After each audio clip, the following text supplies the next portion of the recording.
have something really good, a hot topic in the news this week's been charged with a crime. This is a show where I try to educate real stories.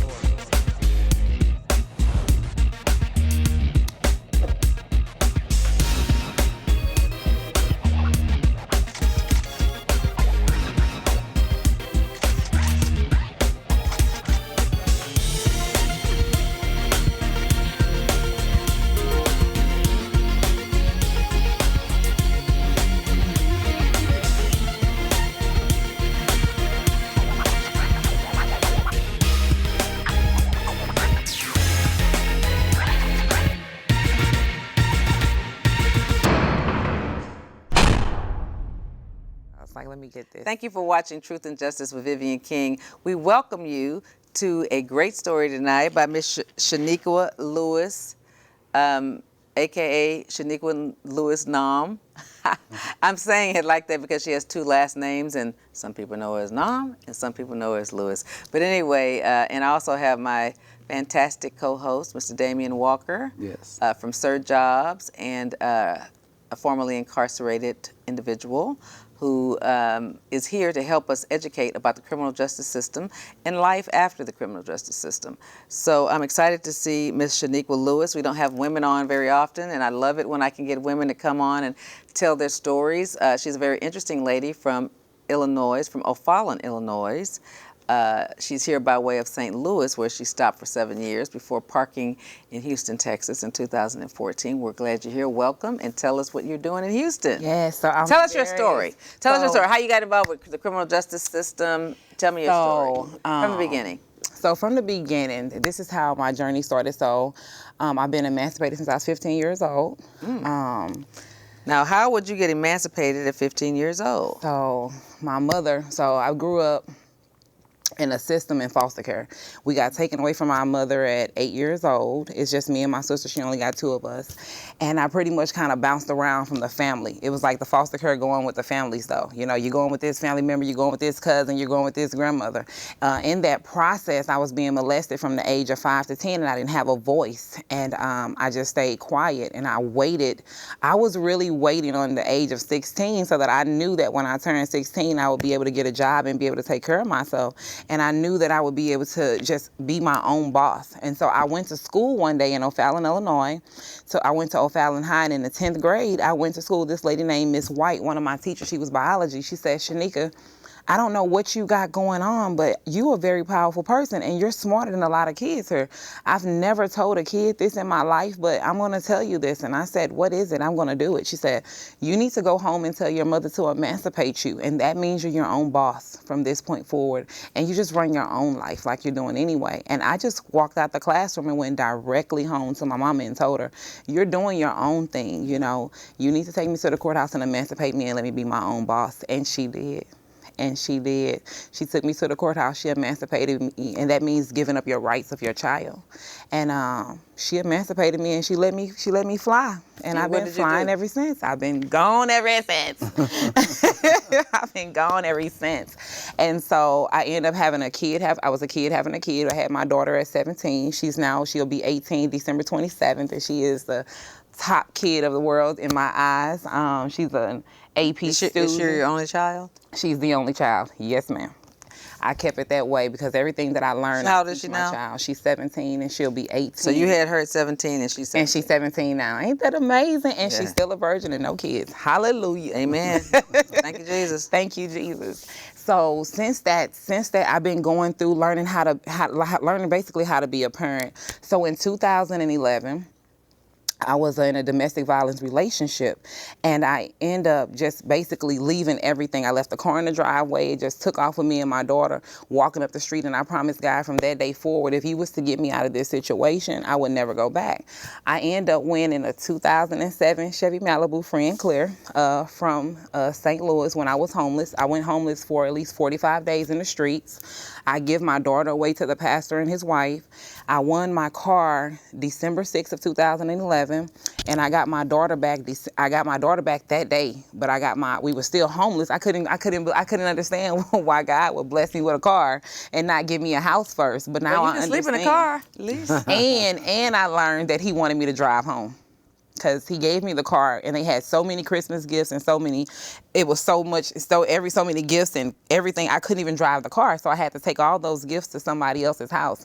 And me and Lexi just rode around and we enjoyed the moment. And I went to the nail shop because the man told me, he was like, "You're gonna be on TV," and I was like, "I gotta be pretty. Oh my God, let me go to the nail shop and get myself together." Now you're homeless going to a nail shop? Yeah. And How does that work? But I guess I didn't look homeless because I've learned how to not wear that. I'm going in the hotel, cleaning up myself, doing my hair, not letting that turn me down. I'm working. I'm building my life back up. I'm not laying down and dying. That's how that looks. That looks just like I look now. Just because you go through something does not mean you got to look that way. And that's just not what God instilled in me. He showed me to go to the YMCA and take a shower. You understand what I'm saying? Use the hot water and get myself together and to still stay on my feet and go look for me a job. That was not for me to lay down and die. I am a certified CNA, and he instilled that in me. And it was all I needed was somebody to give me a chance and to protect my daughter while I did that. And that's exactly what I did. I protected my daughter. How did you protect her? I give her away for 35 days to the pastor and his wife, and they took her in with no problem. Well, how do you know they'd protect her? And you know what? I can honestly say, I can't really say that nobody will ever protect her the way I did, because she give up on them and I had to go get her, and she refused to stay.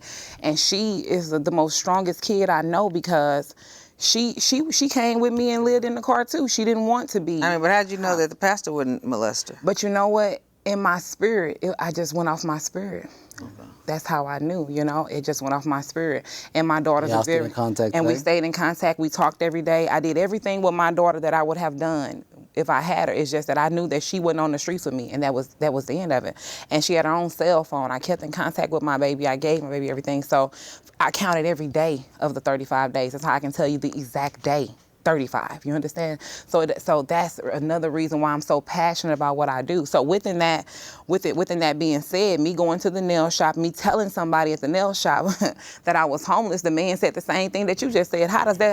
You don't look homeless? And I was telling him that's people's problem. You look at me and you think that I'm beautiful. You look at me and you see that I'm well put together, but you don't see my inside. You see the outside of me, and that is the worstest perception. You can't keep judging. Don't judge people on the outside, because anybody can put themselves together and make themselves look good, but be tore up or dead in the inside. When I speak of last year, every speaking engagement I had, people falling on the floor, people crying. You understand what I'm saying? Telling me I blessed their life, I saved their lives. And every time I left, I was dead in the inside of my own self, because I had nobody to talk to, because I'm supposed to be some powerful Black woman and I'm so strong, and I had nowhere to lay down and die.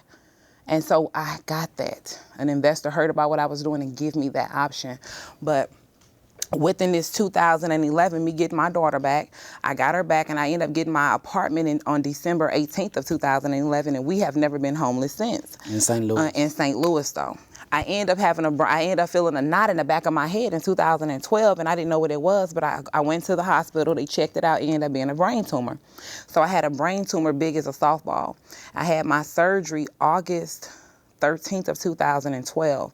Like I was explaining to Damion, before I had that surgery, it's only me and Alexia at this point. We've come up off this ground. I had to make a decision whether to live or die, because he told me that if I had the surgery, I may not be able to walk or talk again. And if I didn't have the surgery, I could die either way. So either way, it was a choice to be made. And so I told him, I said, I'm going to go home and I got to discuss this with God to see if I'm ready to live or die, because it's only me and my daughter, and who's going to take care of Alexia? So I went home and I read the book of Job. And when I saw everything that Job had been through, I knew I could do it. So I went and called him and told him I'm ready. And so I had the surgery, and the surgery was 7.5 hours. They removed the whole brain tumor, and God allowed me to have the surgery in a praying position like this. God is the most powerful, is God. And it was just such a blessing, but I healed through that. For 4 months it took me to heal. Nobody showed up. And I'm thinking I help everybody. I'm a CNA. I'm always there for you. I'm thinking everybody's going to show up. But my daughter, at 10 years old, took care of me, put the staples and cream on my head, wrapped it up, fed me a lot of soup and sandwiches. For 4 months, she healed me, put me in out the tub, took very good care of me. And at that moment, after I got done healing, I heard God's voice just telling me, hey, I need for you to give everything up, post it on Facebook, and I need for you to go to Texas. And I was like, you got to be crazy. I have no money. I have $127. What do you want me to do? You want me to drive to Texas with $127 without no income tax or nothing? And he said, yes. So I posted my whole entire house on Facebook in 2014. I posted it August 11th or something like that in 2014. Posted everything that I had in the house except 3 containers, 3 dogs, and my daughter in the car I won. And I drove to Texas. I gave my whole life away for free. I got here August 13th of 2014. Moved on Yancey Drive in a Hispanic area. Had no idea what God was doing with me, but I did leave with the faith of God, and I had $127. When I pulled up in my driveway, I had $27 in my pocket, and I was just stood on my faith. I'm a faith walker.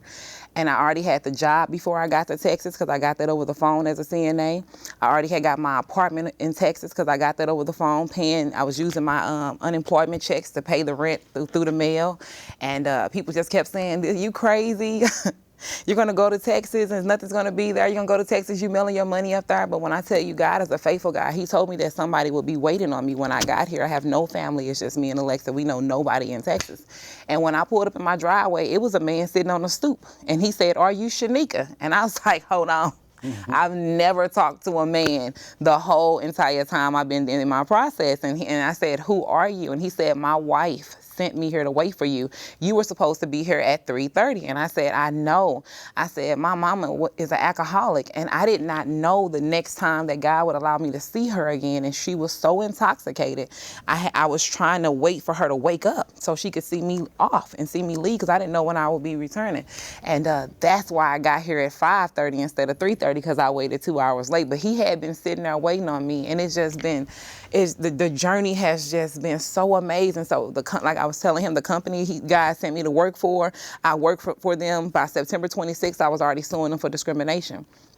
And because I would come from St. Louis and just deal with the Michael Brown situation, I was already traumatized from all the racism and everything that was going on. So I knew that I had to fight for my life because I'm here by myself. And I knew that I had to show you, like, this is not going to happen. This, I'm fighting for myself. I don't know what you was doing before Shaneka came along, but I told her, every time you see a black person, you're going to speak to them. Are you going to smile or you're not going to say nothing?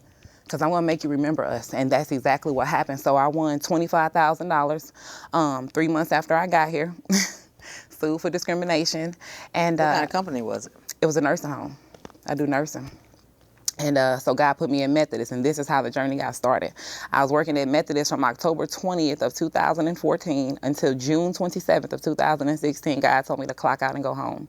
And I had so many plaques and awards at Methodist for my care and for my work. But what I kept seeing is customers repeatedly coming back and forth because they didn't have anywhere to go, or they were repeatedly being homeless because of their backgrounds, and nobody wants to house people that's a felon or that has done this, and they're repeatedly coming back and forth and not healing properly.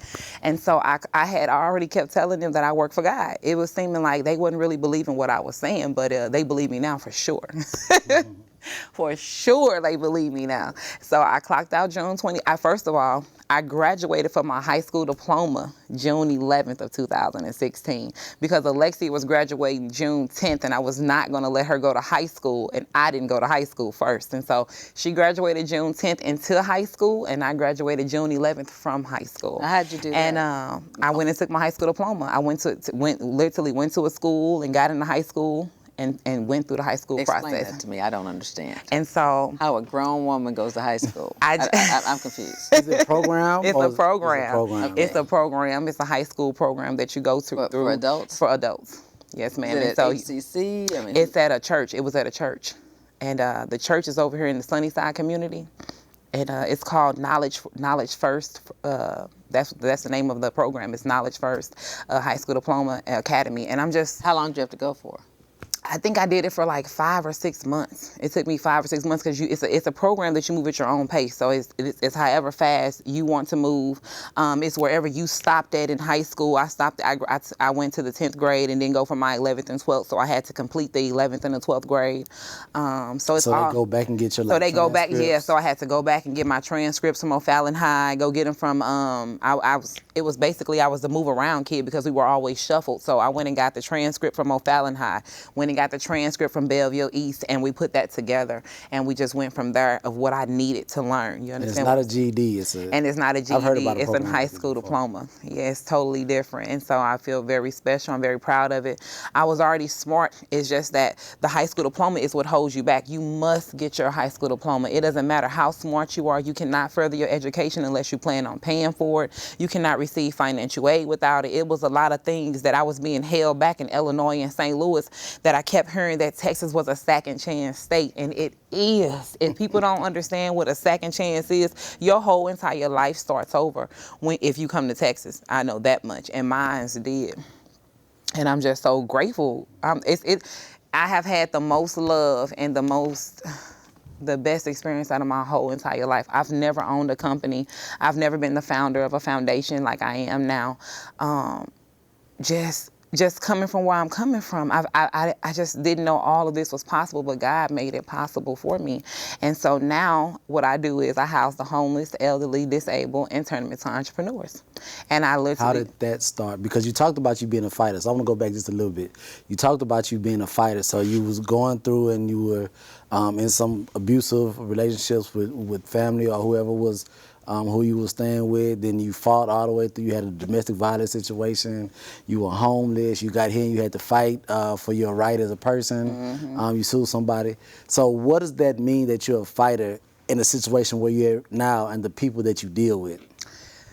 So now it's like I not only fight for myself, I'm fighting for everybody. I'm fighting for people that's just like myself. Everybody, the homeless does not mean that everybody goes homeless for doing drugs and crack and everything's a drug thing.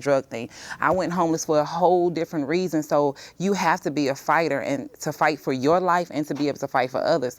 And you got to be able to stand strong and stand up for yourself. And that is what made me as powerful as I am to go through first, so that I can either stop you from going through or help you go through. Because you're not going to be able to just tell somebody what and what not to do, but you can give them some advice and show them visually, like, this is where I'm coming from. This is what has happened to me, and I made it. I got safe houses. I'm safe now. I'm very happy, and that's what got me so passionate about housing the homeless and taking them off the streets. So I literally take them home with me. In my own house. God had me start in my own home. I got a 4-bedroom house with 2 baths. And let's start from your experience at Methodist, though. So you were there for 2 years. And how did you get that job? I was at the workforce. And I went there every single day until I got a job, every day. And this lady said she heard me say that I was never leaving this workforce until I get me a job, and I was gonna come every day. That's why you never know who's watching you or listening to you. And she walked up to me and she said, "Can I pray with you?" She said, "Your job is at Methodist Hospital." I said, "I have no idea what Methodist Hospital is." And so even if you go back on my page, this story is on my page. It's so amazing how God did this. So that lady said that. I immediately Googled right then and there what Methodist Hospital was, and I called Methodist right that day. It was September 25th of 2014. I called them and she said, I said, "I'm supposed to work for you. A lady told me that my job was here." And she said, what are you going to do here? And she said, "What are you?" I said, "I'm a CNA. So a CNA at the hospital is a PCA. And so she said, "Well, you're going to be a PCA." She said, "But that's crazy." She said, "We're having a job fair today from 12 to 5. And she said, "It's for PCA." She said, print out your copies of your resume and come down there and get your job." And I said, "God, what time do you want me to go to Methodist?" And he says, "I need for you to go at 2 o'clock. And so I get all ready. I run down there to Methodist. I'm not from here. The traffic is crazy. I'm scared to drive my car. I'm having a panic attack because Methodist is so big. But I get in there and it's like I don't have to fight nobody. Some people sitting in chairs. I'm thinking I'm going to go to war for this job or something. I'm thinking it's going to be millions of people wanting the job, but it was not like that. It's like God had it for me. I walked in. I give the lady my resume. She says, "We got to look at your resume to see if you can enter. So if you see if you can get back there to the employers if your resume qualify." So I was thinking like, yeah, I qualify. I know I qualify because I'm qualified. So I give her the resume and she's like, "Yeah, you qualify. You can go to any table there to interview." So I just went to the first table God told me to go to. I go to them. I'm telling the lady my story. They're kind of whispering a little bit, looking back and forth at each other, really not knowing. So God tells me to move forward in life and go to the next table. So I go to the next table, is rehab. And that's what I've been doing all my life. It seems like everything that I've been hit with in my life was a rehab. It was to bounce. I always had to hit and bounce back every time and know how to climb, And so I knew that I was good at rehab, because I'm going to encourage you to make a move. You fit to bust a move with me, or we not going to be together. And that's just not happening. I'm not going to let you lay down and die. And I'm going to show you several times how I was hit and I didn't lay down and die. And I couldn't, and you can't either. And so I knew that rehab was my pusher. And so the lady interviewed me, and she was like, I told her my story. She's like, we want you, we want her. And they saw this table, saw how these people was excited to hire me. So now the lady, so she goes over here to get me these pink papers for me to sign my offer letter. And so this table runs over there, and they's like, we want to offer you too. So on September 25th of 2014, I had 2 offer letters to work at Methodist Hospital. When people tell me, I've been trying to apply for Methodist all my life, I never got at Methodist, how did you come here and just start working at Methodist? And I'm like, when God is in your realm, that's just it. You must hear and do, not just hear. And I got 2 job offers. I got one from rehab and one from ICU.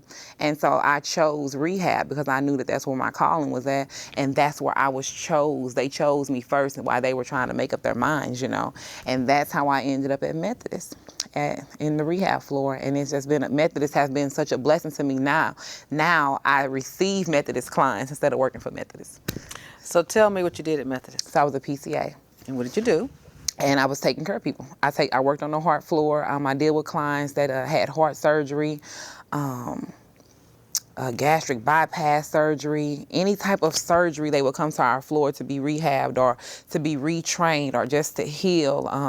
And that's just what I did. That was my specialty. I trained them how to heal. I let them know what was going to happen to them before it happened to them, because I had so many different clients with the same surgery, and they would let me know the outcome.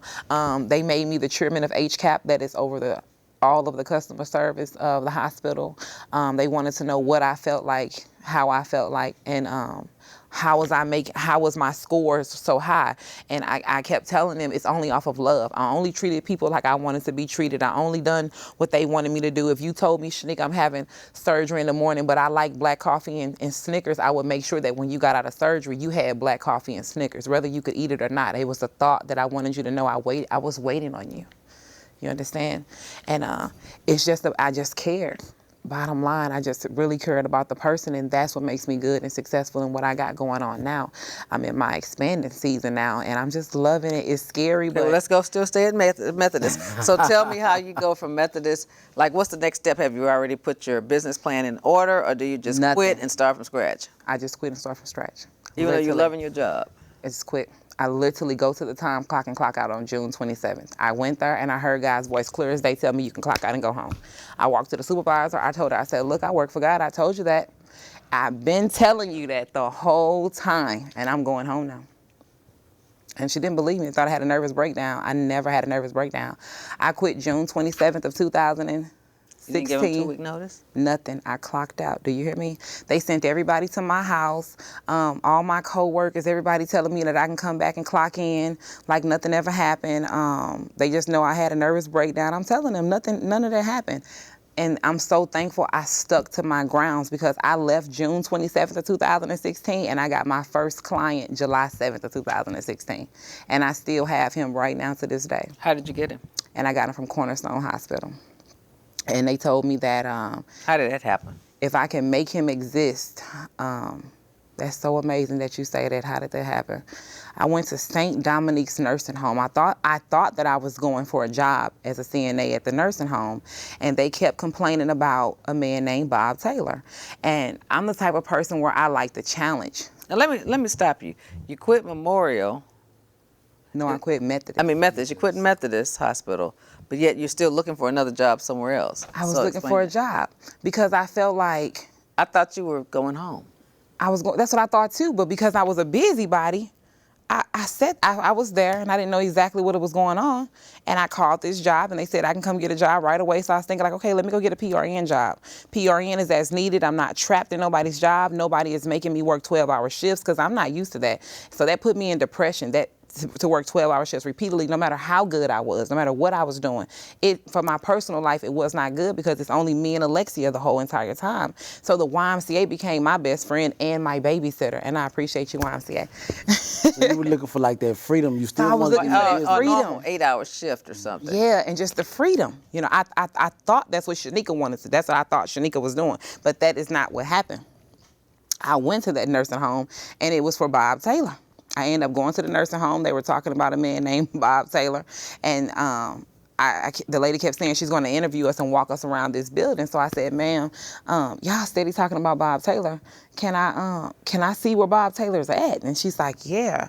And so I go to Bob Taylor. The man was hollering and screaming, and I go in there and I'm like, sir, everybody's talking about you. I was like, what is going on? What's wrong with I was you? like, what's wrong with you? What's going on, man? I was like, what's the problem? Because it's got to be a problem, and you're really smart. And he's like, the problem is they got me in here, and they took my whole check, and they want to give me $60 out of my check, and I'm with mind, body, and sound. I can speak for myself. I can do everything, and I did not agree to give them my check. And because I can speak for myself, they want to get rid of me. And so it was like lights just went off, like ding, ding, ding. This is the money. This is how it starts, you know. I was like, sir, I just opened up my own personal care home. I was like, do you want to be the first client in my care home? He was like, yes, take me home. He was like, where is it at? I was like, it's in the Sunnyside community. He was like, my mama live in the Sunnyside community. I want to be close to my mama anyway. He was like, take me home. I was so happy.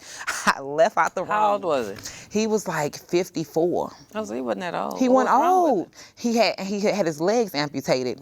That was it. And he still could get up in the wheelchair, move around. He still had that free life, you know? He didn't want to be trapped in there. And so I walk out the room and I tell the nurse, and I'm like, look, I'll be right back. Bob Taylor wants to be removed. I just opened up my own care home. I'm going to come get him and take him home. I knew exactly what to do. I knew the process of talking to the social worker, getting all the home health care services set up. I knew the process of how to get somebody home and how to take care of them. So I immediately went and told the lady.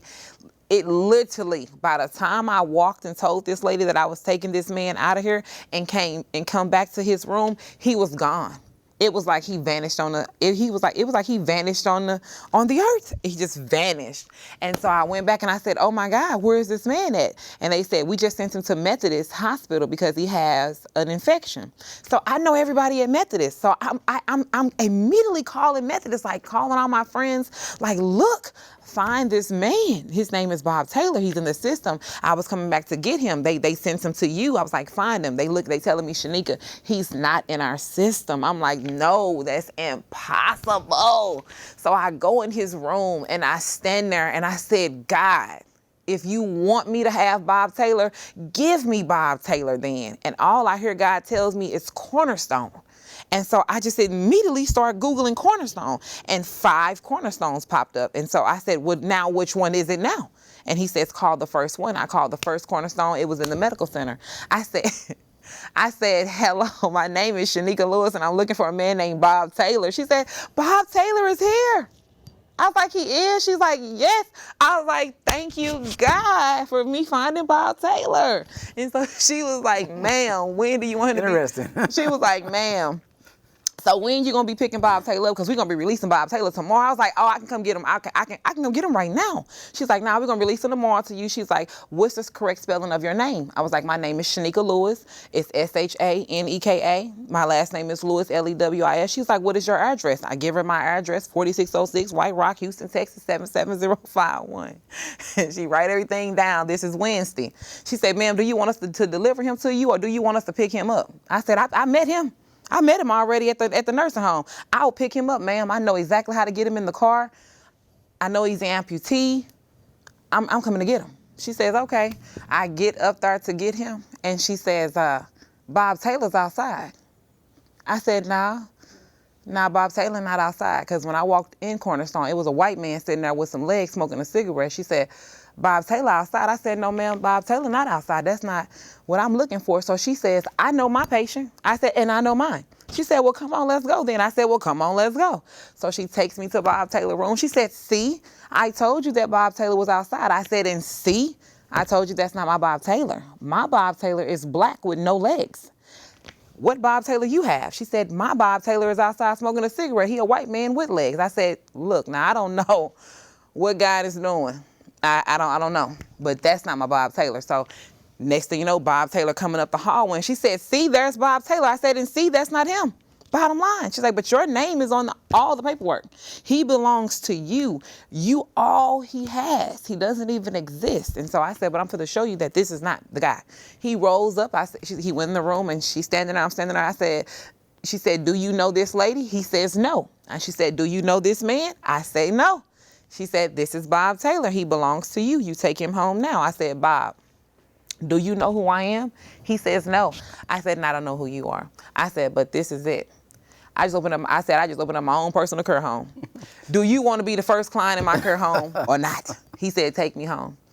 I've been had Bob Taylor ever since. And the wrong Bob Taylor? A whole nother Bob Taylor. Look at that. I've never found the black Bob Taylor. I found him 2 weeks later because I was so amazed by God giving me a Bob Taylor and not the Bob Taylor that I met. I had to hunt the black Bob Taylor down. They had sent him all the way to Kendrick Hospital in no man land. I can't even tell you where I went because it was so far. And that's when I really started to open my eyes up and to show me how it was called dumping. And that is why the clients were repeatedly coming back in the hospital that was homeless, because they were being dumped. And depending on how your attitude is and what you speak about and what you know is how far you're going to go away from what the main ideal is, because you're able to tell somebody what's going on over here and you're able to talk for yourself, and that's not what they want you to do. So why didn't you try to get the black Bob Taylor with no legs to come stay with you like you thought you had arranged with him? So when I got there, when I finally found him, he was hell. He was hell on wheels. He was hell on wheels. He had already frauded Medicaid. He did a lot of things that I wouldn't have been able to help him correctly or receive the services that I would have needed to help him properly, because he had already frauded Medicaid. So it wasn't nothing in my eyes but the protection of God of me, for me to start my new journey. And he probably would have took everything down. And he would have took everything down. Yeah. And God gave me what I asked for. I said, if you want me to have Bob Taylor, give me Bob Taylor. And that's exactly what happened.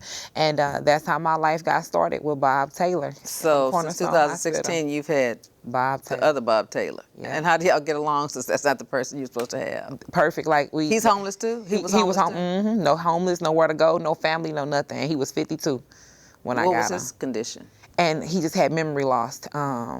He basically went to prison. He was a KKK, went to prison. And he's in the black neighborhood in Sunnyside? Yes, he is. And with a swastika sign on the back of his head, he got 88 tattoos. And but he has memory loss. And so when he was up and running, he was, I guess, with the KKK, very prejudiced man. But he got beat up in prison so bad where he lost his memory. So he got short-term memory lost. And that's what happened to him, made him incapable of taking care of himself now. And that's how I was blessed with him. So how do y'all get along? Does he know who you are? He knows exactly who I am. He can tell you who I am, tell you everything about me. It's like, where's his family? He doesn't know? No, I'm the family. That's who I am. But where are his parents and brothers and sisters? Everybody's dead. I've never found anything. He was from Pasadena, and that's it. Pasadena, a white man, KKK, that's it. That's what they had too? That's it. And he'll tell you everything where you're not supposed to go in Pasadena. He'll tell you about black people, everything. He'll tell you everything. Only thing I asked him was one day, I said, how many black people have you killed? He said, I can't discuss that. So he don't make him discuss those kind of things. I just wanted to know when I first got him, because I'm moving strangers in my home. I knew God wanted me to do it, but I just was like, I wanted to know as much as I could possibly know about these people. And but we've been together ever since. It's like we family. I've never separated from him. He's never been with nobody else but me. He at home right now. Yep. And now I have like 9 more. But how many have you had total since you've been started? I've had 300. Oh my God. Where I've rehabbed them, turned them into entrepreneurs, drove them back to their families in different states. I've done everything. Even if they don't exist with no ID, social security cards, I can make them exist. And that's how I got started. Cornerstone challenged me with that. Said that if I could make this man, Bob Taylor, exist, they would give me any client that they had that was homeless. So how did you make him exist? I went and got his ID and social security card. How'd you do that? Started off with his birth certificate. He knew who his mom and daddy was, and all I had to do was fill the information out, become his power of attorney, first of all, and then have him fill out the paper for the birth certificate, him giving me permission to get the information, and I just go from there. So he gets a social security check? Everything. I got a social security check, food stamps. He had hepatitis C. I've cured him from hepatitis C. They told me that he wasn't walking. So this is how my name got spreaded. They said that he wasn't walking and talking. And I've never experienced him not walking and talking because he got in the car talking to me. Like I said, and even in the hospital, he talked to me. So I never experienced him walking and talking. So 6 months later, after I got Bob, when I first got him, I took a picture of me and him standing on the side of each other, and I sent that back to the social worker so that she could see that I was a woman that was about my life and about my business. It wasn't for the check. It wasn't that you giving me him for the check. You give him to me because God give him to me, want me to take care of him. Excuse me, want me to take care of him. So, but it is just, it is just. How do you take care of 10 people? 10. How do you do that? You cook for them? You cook, clean for them. We stay in the same house together. I've been staying in the house with men since June 27th of 2016 with just different. How many of them do you have in a room? 3? Nope. I do 2 to a room or a private room. Bob has a private room. We got one more private room. I thought you said it was 4 bedrooms. It's a 4-bedroom house. How do you fit 10 people in there? 10. So it's a 4-bedroom house. So it's 2. Only room got 3 beds in there as a master bedroom. So the master bedroom has 3 beds in there, and I have 2 in each other room. So altogether, I'm only putting 9 in that 4-bedroom location, and I only put 7 in there so far. So and then the most I've had in there is. And where do 9. you sleep? And so now an investor heard about what I was doing and gave me and my daughter a brand new house across the street from the location. What you mean gave you a house? He gave it to us. He said, this is where you're going to stay. I heard about what you're doing in the community. He said that he heard my name so much in the community about what I was doing and helping these homeless that he was sick of hearing my name. He wanted to talk to me his own self. And he said that if I can convince him, he would give us the house to live in. And I kept watching them build this house and lift this house and remodel this house, and God had me paying attention to it, but I never know that was going to be my house for me to go in. And it's not even now it's expanding to it's not even my house no more. But what do you mean by that? Because I'm giving it up for the homeless. I'm giving it up too. So they're in there too? So they're going to be in there too. I'm registering that house right now with the city. I'm going through my proper process right now because you can't just start. You can put people up. You can put up to 4 people in a house without being registered, but it's rules and regulations to it, and you guys got to make sure you're following the rules and regulations so that you can be successful in what you have going on. Why would you want more than 4 when that's where you live? Well, it ain't what I want. I'm on an assignment from God, so but it has. You have to live too. I am living, and that's exactly what I'm doing. I am living and not just existing. Do you hear me? And I'm living. I'm living, and only how. It's better that I lived in the house with them because they didn't have stability. They didn't have nobody to cook for them or to teach them how to use the computer. The only reason why our clients and a lot of homeless are here is because they don't even understand how to use the internet. But everything that you have is on the internet. You want them to apply for food stamps and Medicaid online. You want them to apply for a job online. You want them to apply for housing online. If a person don't even know how to cut a computer on, they're homeless up under the bridge because you want them to be online. So I do hands-on training with my clients. I move them in my house and I teach them hands-on. We sit side by side and I don't just do it for them. I teach them how to apply for their food stamps, how to get your high school diploma, how to open. One of my homeless, I've been having him for 5 months. He's never had a bank account. He just opened up his first bank account with Wells Fargo. You see what I'm saying? He has his job. I took 7 homeless off the street it had to be last month or the month before that, but in 7 days I got all 7 of them working. 7 of them working. It didn't take me months. It took me. I'm a right now girl. Right now. You come to me today, you're gonna be working by tomorrow. Whatever you need, we're gonna do it right then and there. So a lot of them go to work and come home. Yes, work and go home.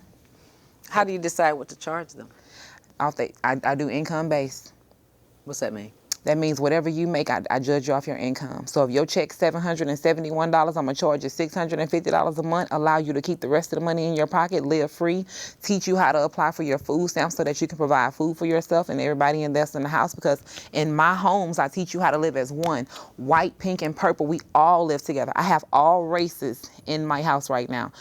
All races. And people are like, y'all live in a black neighborhood, but that has nothing to do about where you stay at. It's all about how you take care of your people and what your foundation is about. And my foundation is we're going to live as one.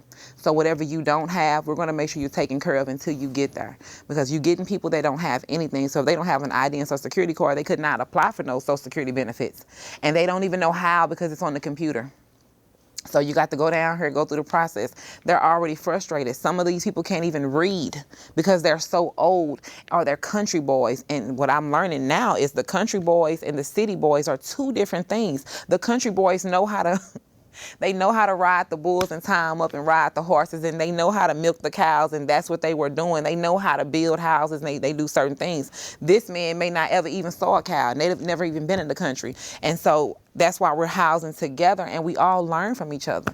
And that's just how we become successful. Where are most of the guys from? Like, what is it? Is it just homelessness? Is it prison? Is it So veterans? I got all of them. I got all ages, all areas. I'm getting them out of prison. They're veterans. I'm getting them off the streets. I'm getting them out the nursing homes. I'm getting them out the hospital. The only thing that they all have in common is, out of all these groups, is they all have homelessness attached to them.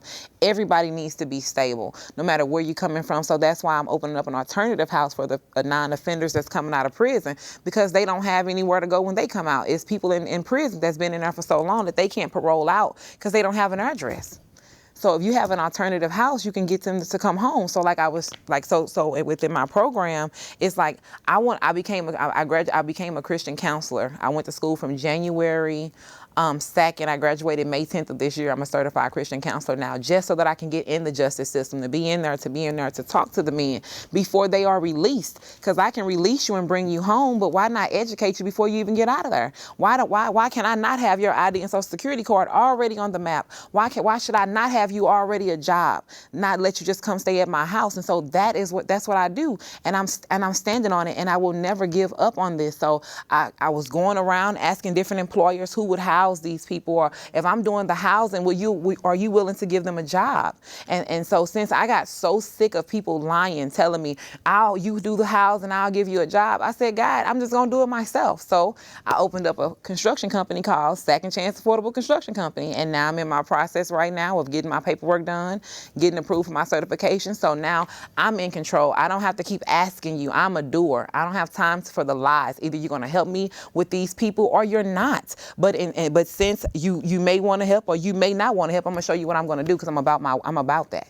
I'm about that life. I'm not just gonna sit here and waste my time talking. I'm a doer. So I got the construction company going. We will be able to employ 5 people just in big positions of the construction company. So that's already 5 homeless that's promised a job. That's already 5 homeless people that's coming out of prison that we're gonna be able to teach. And then you will be able to not only house them, you will be able to employ them. So the money is still gonna come back to you because you're stabilizing, you're educating. You understand what I'm saying? So you're making them comfortable enough to tell you what the need is and what they don't know and what they're willing to learn. And you have to be in your mix. You can't just house a person and take their rent and go to the crib. That's not what I'm going to do, Miss Vivian. I will always be in every last one of those houses with those men.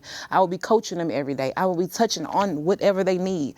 And I will have other people surrounded with me to help them too. And that's what I'm looking for, other mentors that's willing to come on board and help me. And that's how I met Damion. All right, Damion. That's how I met Get Damion. in this conversation, Damion. Talk to me. Tell me. We were what actually at the event with you at the Cut event when they were dedicating the Deluxe. So I saw you walking out the door. You know, you had something to go do. But I was standing against the wall, and B. Marquez, and I think Deshara, I think it was B. Marquez. And Miss Johnson and Maya Johnson. Mayusha, I can't say her name. But she came, and they were like, Damion, we want you to meet her. And her part was, like, she was across the room somewhere, like, we want you to meet Damion. And she like, I don't want to meet nobody else. This was just how they were saying. I don't want to meet nobody else. I'm tired. I don't want to meet nobody else. And they brought her to me, and I was standing up against the wall, you know, for Sarah, you know, just scoping out the scene like we do, trying to figure out what partner can I get. I'm looking for partners, and I need to finish classes up. In case no one was watching or don't know who you are, talk about who you are first before you talk about how you met. So basically, Damion Jadon Walker. I work for Said Jobs, Community Navigator Lead. Form partnerships for pipelines. We recruit for our class. We have free training. We serve veterans, youth, and reentry. So we have a CDL training, welding, warehouse forklift, trainings for people with barriers to employment. And so I was there looking for partnerships of people that had the population that we recruit. And they brought her up to me, and like I do, I got my card on me. Damion, this is Miss Lewis. I brought my card out. Ma'am, here's my card. She didn't take it. She said, "Don't give me your card, cause I'm gonna call you." It's like a chat. We both chatted each other. Okay, you won't call me then? Here's the card. So it took a few days, but then she called me and we talked, and it's been on since. I really support, and I've been able to see. Like I said, I was over there today. You were over at one of her at the Yes, home? I was at the facility today. I was what'd you actually think about it? recruiting. I've been over there several times, and to see, like when you see it, it's exactly what she says, because how she's saying, and we believe in God, and some of us have a stronger relationship than others, but it's exactly how she says. And I wanted to go, and I think I went late because I actually wanted to go see it because she was just telling these stories. I'm like, come on, man. I was in a transition facility. I've been in these situations. When I got there, it's in Sunnyside, and I didn't want to be in Sunnyside late night, but I went and I saw the cross, how it was, and I saw the house. Cross? Yeah, so it's not like in the same, it's two different houses. So her house, and what she's working on now, and the other house that she started out in. And it's Sunnyside, but it's calm. Like, it's like that, like she has, like it's protected. Yeah, that's how it's right by a park. So it's like it's protected. So I've been over there a few times. And what did you notice about it? How did you feel about the guys there? What does it look like? I mean, they're great. Like, they come up and, everybody's speaking, and there may be somebody that they have the issue that they're dealing with. And, if a man is in a facility, he's not necessarily there. Like, he goes about his business, but it's not going about his business where somebody feels threatened. Like, is it all men? I got all men right now. Mm-hmm. So, like, again, and I didn't even know, like, a lot of the other stuff. I've heard so many pieces of it, but now it all came together. Do they have rules, like they have to be in by a certain time? Yeah, I lock my house up at 10 o'clock because that's when family time. We supposed to be sleeping in bed unless you work. Some of my men work at the moving company, so they may move and come in at 2 o'clock in the morning or 3 o'clock in the morning. But I got cameras and security systems in there for them so they can be able to get in. But only if you're working, not if you're playing. Do you have a rule where they can't bring women in the house? They can do what they need to do, I have a free life. I let them. I don't, like I said, I don't. They don't just exist. They live. They do everything that we do. Yeah, but it's a lot of Teach people them there for them to have company. So I'm just wondering how they, You know what? To do be they have honest with sleepover you, company? To me, I got young boys, I got older boys. I know that everybody want to have sex at all ages. I know. I learned that. That's what I did learn. Even 80-year-old men is still thinking about sex. I had to learn that. That's what I'm trying to get to. So that was another reason why I was like, now I know I'm a little sexy. I got to come get on up out of here now. I'm single. I ain't got no man. You're bringing me all these. You got 9 men up in there. 9 men. God, what? I said, God, can I just get naked one day? I just want to be naked one day. Walk around in my old house one day. One day naked in a bowl of fruit. And so when I spoke at the University of Houston, at the end of my speech, I said that I was like, I said I will keep helping y'all community.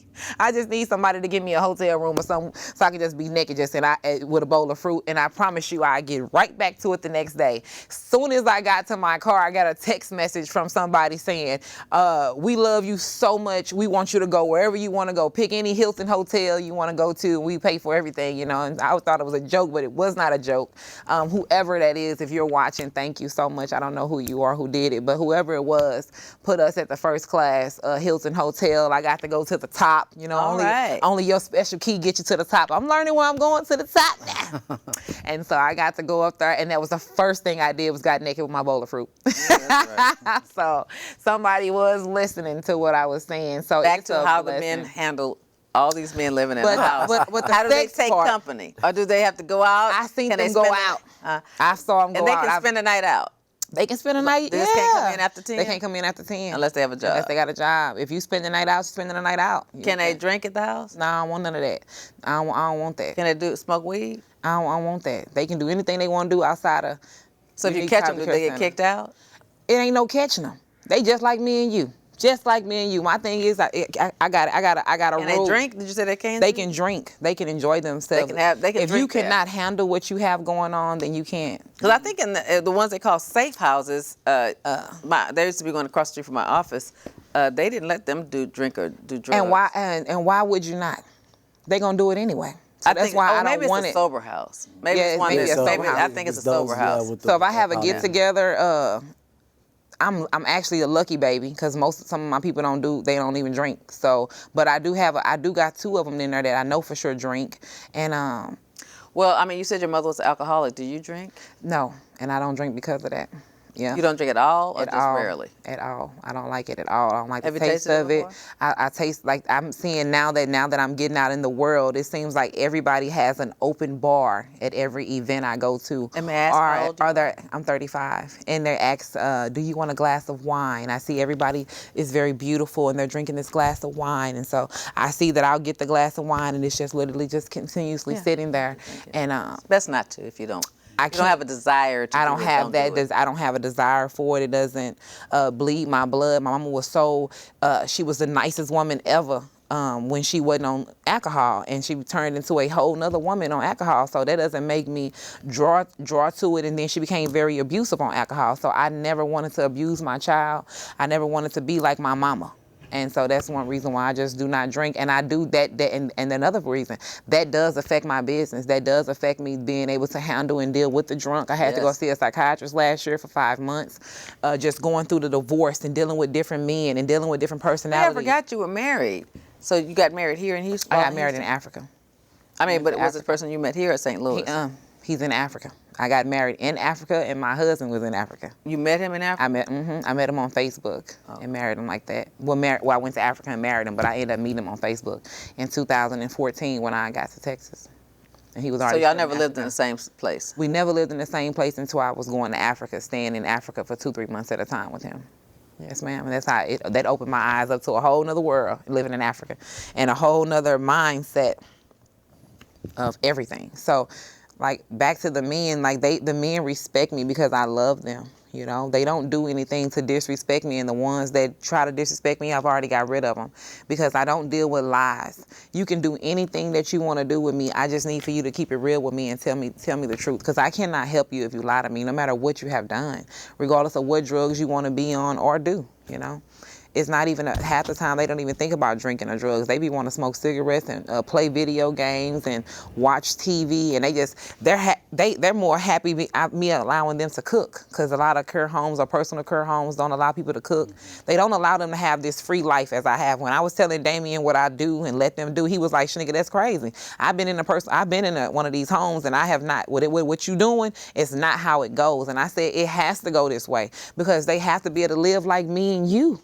You can't. But it helps with the transition though. So if you're trying to get somebody to come to their senses and go back to become a citizen, it helps for that. So that's kind of what you want. So that's the rehabilitation part of it. Even though you don't have this rehabilitation degree and all these theories and everything else, it's that love that you're actually saying, okay, let me approach a person like an actual man. Let me approach this man like a man and continue to build him up, because something happened to where he was broken down. Yeah. So let me help this man build him back up. And you have other men in the house that are able to be mentors to them as well.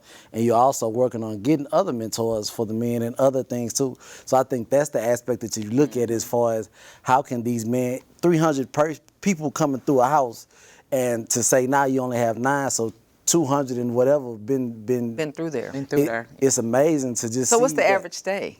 Now that I'm in my expanding seat, now I just say, because at first I never expand. You can only have 4 to 5 per client. So I was moving them very rapidly and not getting them together, getting their ID, social security cards, getting them a job. Now they got an apartment. 30 I'm on it. 60 days. I don't play no games. 30 to 60 days, they was gone. And because I knew that if I had a certain amount of people in there, I would have to register. And at that time, I didn't want to register because I just didn't want to register. I didn't have the money to register. I knew what I was doing was a calling from God. I knew that I was there. I just knew I was supposed to be there at that time and not expand it to multiple. And then I thought I was a married woman too. And because I was housing men, I thought that, okay, I'm gonna wait for my husband to come. I'll have a husband. The husband will come. He'll help me with these men, and then I can open up multiple houses and continue my journey. That is not how it happened. I put my whole life, I stopped it, thinking I have a husband and all this, but I don't have that. And now I'm back on. 2018, I thought I was supposed to lay down and die or something. I don't know, but I went through. I went through, and I held my head up high. Through a divorce? Yeah, through the I got through. And now 2019, I'm on fire, and I'm not letting nothing stop me. And that's why I've been ever since. I'm touching every entrepreneur program, every every pitch competition, anything I can get my hands on to let somebody know what I got going on and I need sponsorship and to help me and why, that's where I'm going to be. That's why I'm going to be. And I'm letting people know that I'm serious about this, you know, and it's not just a joke and I need help. You can't continuously open up these homes by yourself. You can't continuously mentor by yourself. Even though I'm good at what I do and they take to me, I still need help with that. And that's where Damion has came along at. I've made him the director of my nonprofit organization. It's called We Have a Voice Foundation. And it's for this reason. I'm taking the men or women with nothing. And it's a lot of it's not even just men and women. It's a lot of youth out here that are homeless too, that don't have no guidance. And because I was a foster kid, I'm specializing in dealing with the kids that's aging out of foster care. Right. They're being let go. They want to go to jail just to have 3 days, just to have 3 meals. And they can go to college still and be paid for by the state. They belong to the state. The state will pay for them to go to college. Some they're of them, wards of the state. like they told me. Well, if they're smart enough. I mean, if they're smart enough, and if they meet the behavior criteria. So it's not that they're paying for everybody to go just because they were in foster care. I've had a foster person that was in paralegal school, and she'd already gotten her degree from Texas A&M, and that's what she told me. She told me that in Texas they'll pay for any of them to go. A lot of them they will. I think you have to be on that track in high school, though. You got to be on the track. And so there's a lot of things as far as with the mind frame. That's what I found out. I was helping one recently. I mean, that would be a good program to have if you take the foster kids, you know, who are smart, because a lot of them are smart that are just homeless because they don't have a choice. Yeah, and so if you take the ones who are college bound, they could go from there to, like any 18-year-old, go off to college and stay in a dorm, which is what she did. And she met a guy that was very successful, you know, kid, but on the right track, and married a guy that she met at A&M who was an engineer. And so when she got out, she really didn't have to work, you know. And then she went on to school. She wanted to be a lawyer, but she said, I'll go to paralegal school just to see. So she'd gotten an undergrad degree. She was in paralegal school. She worked for me for a little while, just seeing if she liked it, but she was really a housewife. And then she was going to go to law school after that, but she said, as long as you do the right thing, they keep paying. That's right. Even though she was married, they still kept paying. And you got because the state is your parents. Yeah. The state is. So for the people we have 1 minute, so we need to try to wrap this up. It goes by really, really quickly. Yeah, it does. And we have 1 minute. Damion, you want to say something, and then I'll close out with you. So just think of something profound and remarkable to say. Just congratulations on your new life. I know. I'm always congratulating you. You can talk about it, but congratulations on your new life. And again, it's been a wonderful journey, and just to continue to have great guests. It's always so amazing. You get to learn stuff about people that you think that you know. Okay. And thank you so much, Shaneka, for the great work that you're doing in the community to help the homeless, the formerly incarcerated, those who are getting out of prison, the homeless population is a very complicated population because it's not one prototype of person. Yes, you know, they're not all derelicts or mentally ill or drug addicts, but it's a lot of that. Yes, ma'am. Some are people who aged out of the foster system and didn't know where to go. Some were raped. Some were, you know, some have nobody. You know, it's interesting for the mainstream to think, well, just go to your parents or go to your aunt. But there are people in this world who have nobody. Yes. And so thank you for filling that gap and that void and for being determined to do this good work in the community. I commend you, and I appreciate you. Thank you. All right. Thank you. I'm being told to wrap up. So thank you for watching Truth and Justice with Vivian King. I hope this show has enlightened someone to know that there are all kind of people out here helping people, and there's so many good people still in the world. And let's continue to help each other in this community to make Houston and Harris County one of the best places to live. Yes, ma'am. Good night. Good night.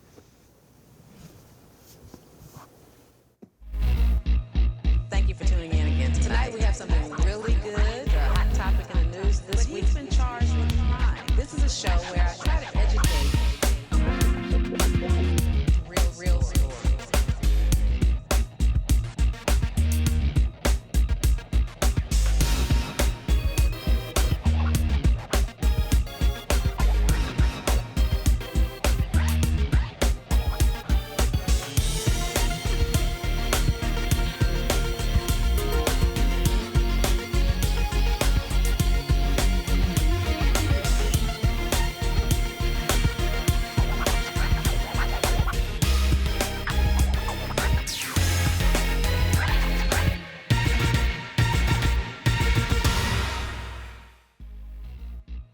Thank you for tuning in again. Tonight we have something